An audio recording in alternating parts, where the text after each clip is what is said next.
Peace. What's good? How y'all doing? Welcome to another edition of 60 Days of History with ZaZa Ali.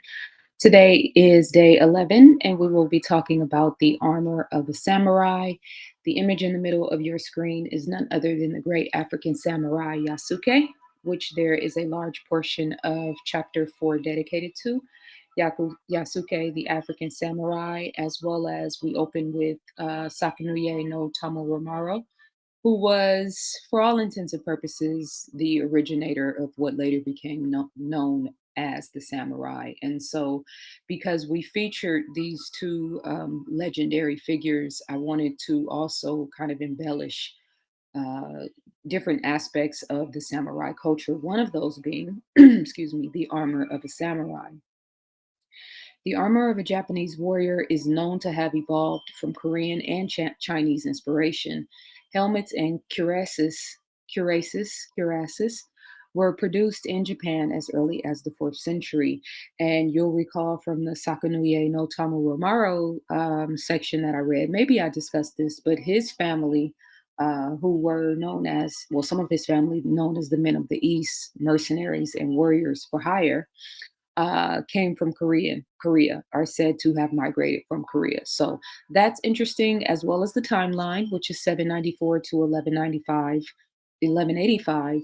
CE.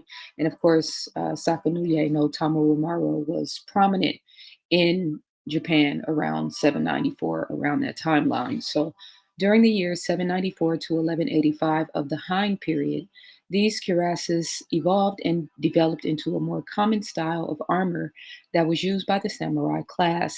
It was called the do or dao. Makers of Japanese armor began utilizing leather and lacquer to waterproof parts of the armor. The ancient Japanese samurai armor and helmets were developed during the 4th century. They were mostly made of leather thongs and iron plates. During the Heian period, the creators of such pieces began covering parts of the armor with lacquer for weatherproofing. Doing so prevents the armor from experiencing unnecessary damages. At the end of the Heian period, iron and leather scales were utilized to create different types of Japanese armor. The parts were linked via leather, then silk lace. In the year 1543, the Portuguese introduced the Tanegashima, which changed the course of Japanese warfare. This led armor makers to alter the design of their armor to plate armor. Bullet resistant armor was also created. They were called the Tameshi Gusoko. Yes, I said that right. Tameshi Gusoko. This allows samurai warriors to continue wearing their armor despite firearms. Different parts and components make up the samurai armor. They are created using a variety of high quality materials. Steel was actually the element used. However, other materials were utilized, including bamboo, leather, cloth, and wood. Additionally, the samurai armor was also layered with bright lacquer to safeguard the armor from various types of damages that are caused by Japan's harsh climate. And then we go on to break down different pieces of the samurai armor, as well as give a definition or description of what each piece is used for. And I just think this image in the middle of the screen is just so dope because you can tell how fierce and how battle prepared these warriors were at this time. We also get into the Sengoku area, which ended around the 1600s because the evolution of the armor of the samurai evolved around that period, as well as the Edo period.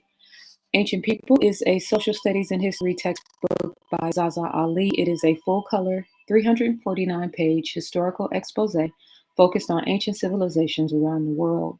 Available in paperback and hardcover, this book places emphasis on vocabulary, spelling, critical thinking, and more. There are more than 450 photos included in the book as well. Hawaii's last monarchy, the Moors in Spain, the Kandakis of Ethiopia and Kush, the African presence in Asia, and Pharaoh Hatshepsut of the 18th dynasty. You can get more information from the link in the description or go to my website, zazaali.com. Peace and love.